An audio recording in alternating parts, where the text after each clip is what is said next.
All right, everybody, it looks like we are live on Facebook. Hello again, it's me, Hartley Logic with Ultradent Products, and I am here with two special guests today. We have Blake Hadley from My Social Practice. Say hello. Hi. You might remember him from a couple weeks ago. We're excited to have Blake back. And then also we have somebody new today. Meet Steve Anderson from the Crown Council. Steve, hello. Away. Excellent. Good to be with you.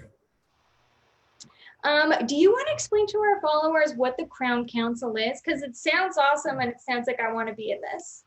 Happy to do it. So the Crown Council is an affiliation of practices all over the United States and Canada and around the world that are committed to creating a culture of success in their practice and in their communities. And so this is a very high-level group of practices that are constantly working on ways to improve the quality of the service and the impact that they can have on their community. A lot of that is born out of our sister company called Total Patient Service that does education and practice management training around the country as well. So that is what we do. This is awesome. And now what we're doing today is we're going to go over the 7 biggest mistakes that practices might be making now with their patients. Excellent. All right. Blake is in control of the screen, Blake. So what Blake and I did is we work real closely with My Social Practice at the Crown Council. They are responsible for all of the social media and marketing behind one of the largest charitable campaigns in dentistry called Smiles for Life. Ultradent is a big part of that campaign. It has raised nearly $50 million for dental and children's related charitable causes. And so My Social Practice has been a huge contributor to that, as well as his Ultradent. And so we thought this would be a good trio here. Blake and I put together what we are seeing as 7 of the biggest communication mistakes that practices are making right now. These are all actionable. You'll be able to do something with them right now as soon as we get done with this live cast. So Blake, let's take a look at mistake number 1. So number 1, not answering the phone. So I have a suggestion for you today, which is when we get done, call yourself, call your office and see what happens. What's the message that you get? Is somebody answering the phone? What's going on there? The key here is that the perception that we're finding across America is that the dentist is closed, right? The dentist is not available, and it's creating some interesting situations, including patients going other places like to the hospital or finding a dentist that is seeing emergencies, so they'll keep calling around. So this is all about relationships. And so our first recommendation is keep answering the phone, keep regular hours, make sure somebody's picking up the phone, talking to your patients. It's all about the relationship. Continue building those. All right, mistake number 2 is using the word closed. We're seeing this pop up all over the country. You are not closed. You may be on a modified schedule, but you are not closed. The only thing that's closed is something that's out of business. Or, and I would change this recommendation if I were talking to retailers. So let's differentiate between a dentist and a retailer. So a retailer has hours that they are open and people show up because they assume that they're open and they can just come anytime. So they for sure would want to advertise and promote the fact that they are not open right now so they don't inconvenience people, right? Dentistry is different. You have a very select number of people that you serve, your existing patients. You have a legal, moral, and ethical responsibility to take care of those patients. And you're available to them. So you're not closed. Closed, the perception around that word is you're unavailable, you are not open for business, and you're out of the game. So we recommend that if you have used that word or are currently using it in any of your internet communication, whether that's in social media, text messages, emails, on your website, get rid of the word closed. You're not closed. You're on a modified schedule. That's the term I prefer to use right now. But get rid of that word. And again, be available to your patients to talk to them, give them the guidance they need, but you are not closed. All right, mistake number 3 is being too specific. So there's a lot of messaging going on, and we're gonna take a look at some of that messaging right now. And because information and things are changing on a regular basis, we prefer to go broad instead of narrow. So as an example, let's take a look at the next slide of some things that let's see, let's go back. Sorry. That's all right. Right here? Very good. Okay. So the suggestion here would be that, and we'll give you some specific examples here in just a minute, is you don't need to go into specific detail on what all your infection control specifics are and the whole deal. All people want to know right now is that they can connect and they can talk to you, right? So show them that you're there for them. So Blake's pulled a couple of examples just of some dentists that have done a good job of this about staying connected to their patients. So Blake, you want to share these examples? Yeah, so one of the best things that we've seen dentists do right now is just turn on their front-facing camera and just talk to their patients. Just show that you're available, that you care, that you relate with them and what's going on right now. And this can be done in your office. This can be done from home, sitting on your couch. Just talk to your patients. And people like this type of video. I think sometimes dentists think that everything has to be completely polished and the lighting has to be right before they ever get on camera.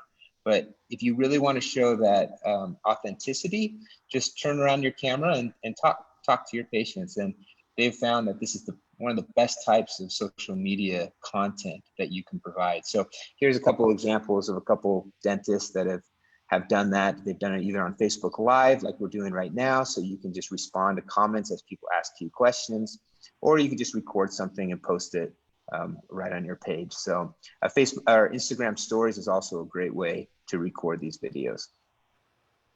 And you can do no wrong when you do jump on and do a Facebook Live. People know that you're live. It's a little bit intimidating and they give you a little bit of a break. So don't be afraid to jump on there and show your true self to your patients. Agreed. Yeah, that's a great point. If you make a mistake, people don't care. It makes it feel more real. And Yep. People will trust you more. So. All right, mistake number 5. This is what we call going wide instead of narrow. So by now, I think America gets it. The world gets it of everything that's going on. We're all kind of on information overload in terms of the coronavirus and everything that's going on. So we would recommend that you don't need to be an alarmist. They got way too much information on all this already. There is a great piece of work that we recommend that would be, and this would be a great time to get some good examples of this. So one of my favorite branding books is called The Human Brand by Chris Malone.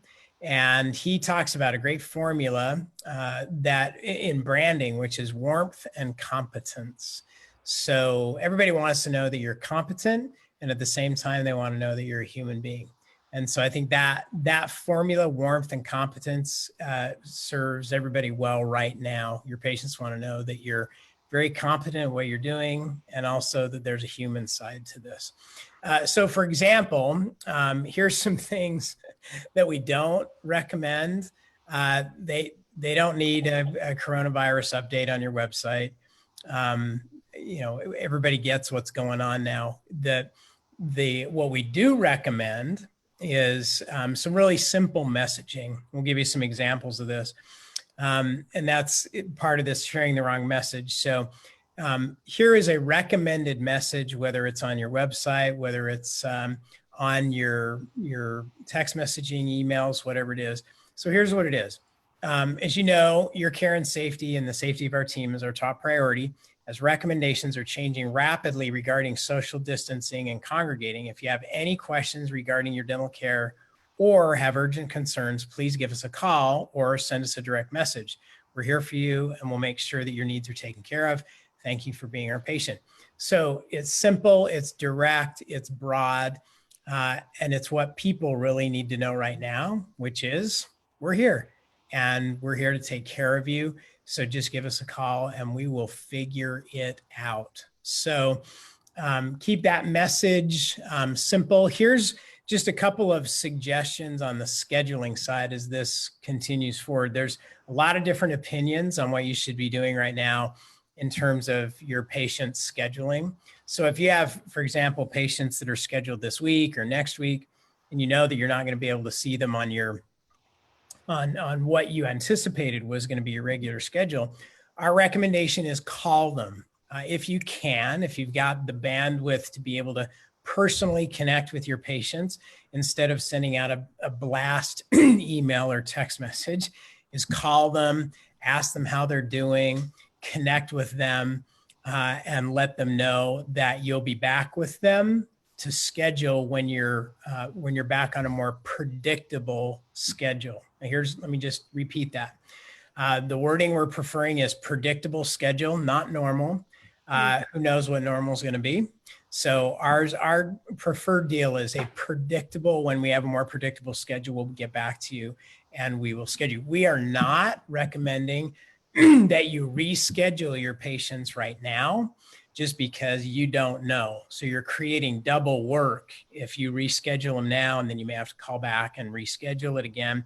There's a whole body of work around scheduling. So again, warm, competent, friendly, let them know you're there, connect with them.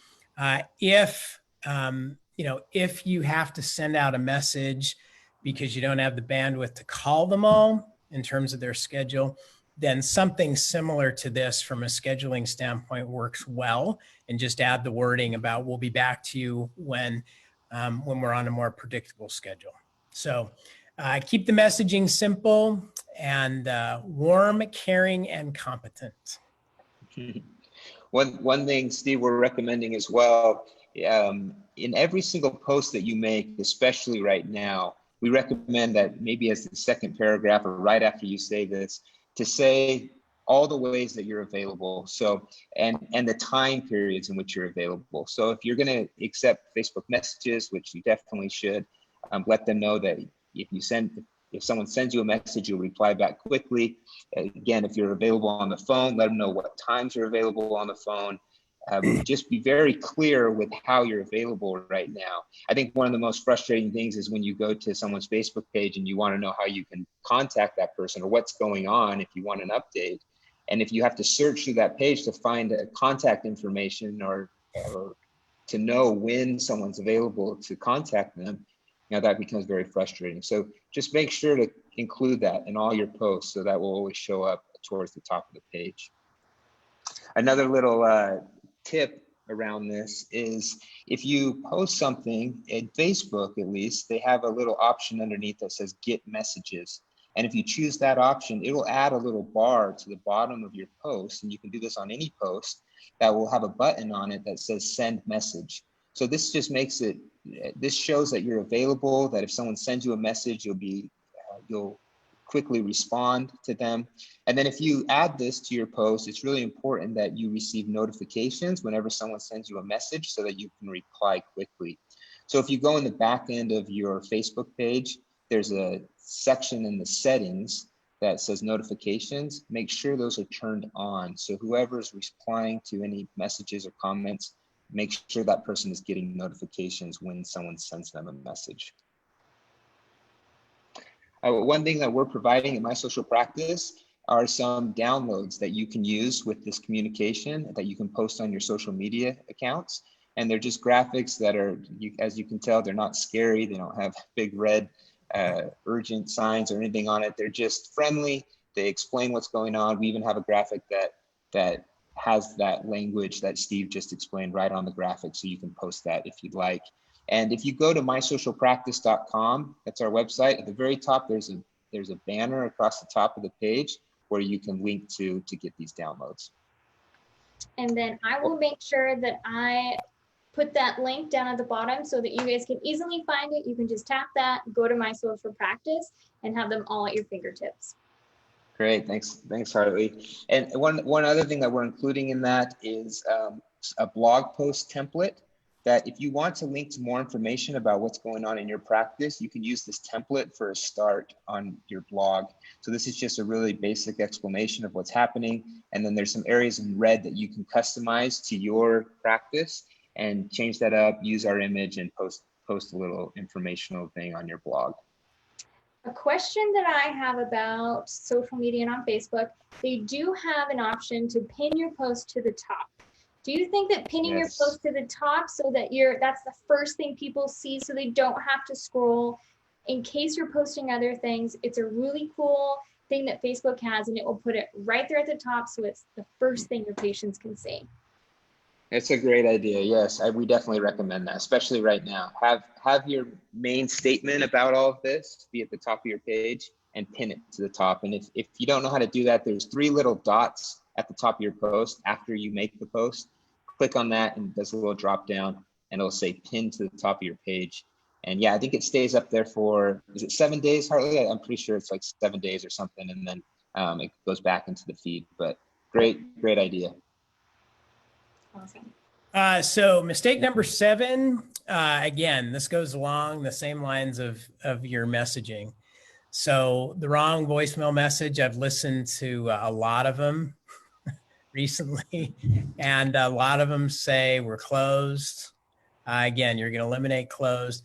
The whole message here is you want your patients, you want to connect with them. So your voicemail message after hours, same thing, right? That we've talked about before, that you're available. We'll call you right back. Here's how you message us. We have a lot of practices that are on Facebook, returning messages until 7, 8, 9 o'clock at night. Up to you, but just let them know how they can reach you. We have a lot of dental labs around the country that we work with. They're getting calls directly from patients who think their dentist is closed and they have a cracked partial, or they have a problem with a restoration. They want the lab to fix it because they don't think their dentist is open. Wow. So there's all kinds of crazy stuff going on. So just let them know you're there. That's the important part. All right, we promised 7, Hartley. We're going to give you more than 7. This is an extra bonus today. Bonus material. Okay, so social media. So Blake's put together some great ideas for how you can, additional ways that you can use social media to stay connected with your patients.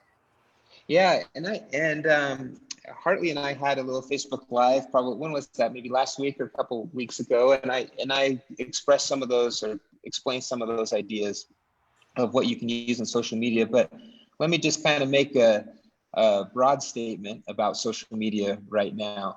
And because of social distancing, right now, everybody is on social media. They're all sitting at home on their couch, checking their news feeds.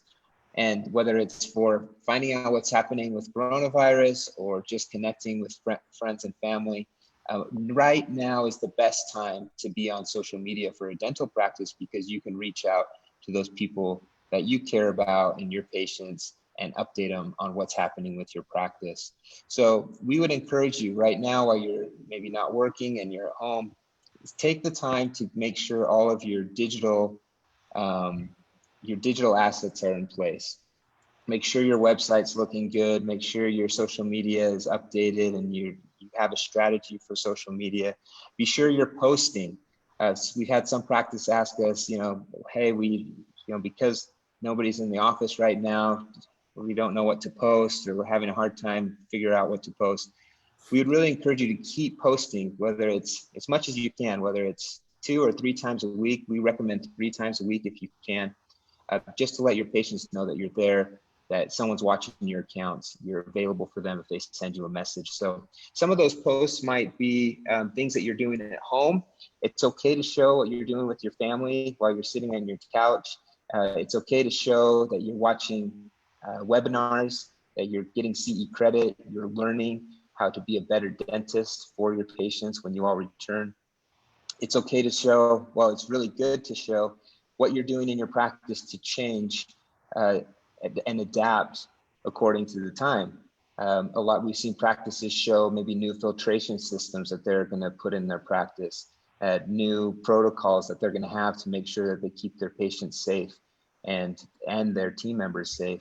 So as you're thinking about these things and as you're making adjustments, post about those things.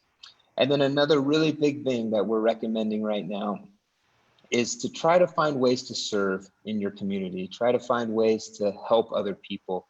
And it's okay to post about that. It doesn't come off as bragging. It really just helps people in your community and inspires them to also contribute and to help where they can. And so if you can post, whether you're donating materials to your local hospital or anything that you do, supporting local businesses, share that on social media. It builds your reputation in your community. Then update your patients. I like this post that's done by Knoxville Smiles. They do a little post of a photo of them smiling, and they just, over the top of it, they write COVID-19 update, and they put the date on it, and then they just update their patients with what's happening in the practice. Like I said, show that you're available by posting consistently. I talked about when you go to a page and you can't find their contact information, that's frustrating. Also, when I go to a page and I see that their last post was done, a month ago, it tells me that if I message that practice, probably nobody's really watching that Facebook page, and so I probably won't get a response back. So as you keep posting, it shows that you're available, you're being consistent, and that someone's actually in charge and watching that page. And then it's okay to post graphics like this once in a while. Sometimes you need content just almost as filler content, but also content that just engages with your patients and is kind of fun. Right now, while you're not in your practice, it's maybe a little bit hard to get some photos of people, right, and your team members, unless they send them to you. So, but you can post graphics like this that just have questions like, would you rather live without music or TV or whatever it is? My social practice, again, in that download that I referred to, we're providing some graphics that you can use that just have fun questions on them. And we've seen practices post this and start some conversations with their current patients or with people in their community, which has been good and positive as well. Another cool thing, and then, maybe, sorry for interrupting you, Blake. Another thing this week is it's actually Oral Cancer Awareness Week. Oral health doesn't stop. This might be a good opportunity to educate your patients via Facebook Live, Instagram Live, or a post on what those risk factors are, what they can do to help prevent that, or any information that you can educate your patients with. Great idea. You will go back to work someday. We don't know how soon this is going to happen, but we will return. And educating people about what you do in your profession and oral health is still really important. So be sure to do that. And then last, I would just say, be optimistic and smile. Show that you're being optimistic, that you're there to help, and smile about it. Share some good news happening in your community, just anything good. People are looking for that type of optimism right now. I wanted to add one exciting thing that my social practice is doing right now. We just launched this today, actually. If you go to mysocialpractice.com/we-still-care, we have created a campaign and a movement really around still caring for your patients and your community during this time. You've been in dental care for, your profession is dental care, but right now, while many of you can't do dental care, we still want to be able to give you the opportunity to care for those in your community and to care for your patients. So we've created this hashtag #WeStillCare. And if you go to this landing page and you just put in your email, we're going to send you an idea every single day of something you can do to care. And whether it's a downloadable, printable sign, or just an idea of how you can help someone, or an example that we've seen. We're watching thousands of practices right now. We're seeing all the really good examples. So we'll send you an idea every day to help you care for those in your community. So then you don't even have to think about what your content is. It will be sent to you, and then boom, there you go. Yep. That's awesome. Yeah. So these are our email addresses if you want to get a hold of me or Steve and have any questions or anything. We're really here to help you right now. So let us know, reach out to us, and we can help you out. Awesome. Thank you so much. Well, everybody, if you have any questions, please drop a comment below, or if you're watching this now, you can always rewind just a little bit and email them at their emails. I'll make sure to drop those links. Is there any last things that we need to tell our favorite Ultradent Products people? You know, I just say this, Hartley, is stay connected and make yourself accessible and easy to reach, and let your patients know that you're there for them. I agree. I feel the same way. We use social media right now. We talk about 3 ways social media is powerful right now: to reach new people, like Steve said, to build your reputation in your community, and you can do that through service and through charitable acts, and then relationships. Right now, it's really about relationships, and don't miss out on this opportunity to build relationships through communication and social media. Definitely. And a lot of this is yes for you doctors, but also you dental assistants and dental hygienists that are watching this. If you want to jump on those social media accounts and post some information that you think is awesome, go ahead and do it. Your patients also value you, and they want to see you and what you're doing. I know there's a lot of stuff on TikTok right now with people doing those dances. Maybe do your own dance challenge. We've seen dentists do that. It's right? They do it with their family. Yeah, it's pretty fun. They're not always good, okay? So you can't expect to go from 0 to 100 and be like the best dancer, but you're showing your patients that you're real and you're going through the same thing as them. And I'm not going to say the exact same thing, but you're going through pretty much the same thing as them, as the fear of the unknown or just uncertainty, since we don't know when this is going to end. I agree. Awesome. All right, everybody. Well, you have a great rest of your Monday, and we'll see you soon. Thanks, Hartley. Thanks, Hartley. See ya.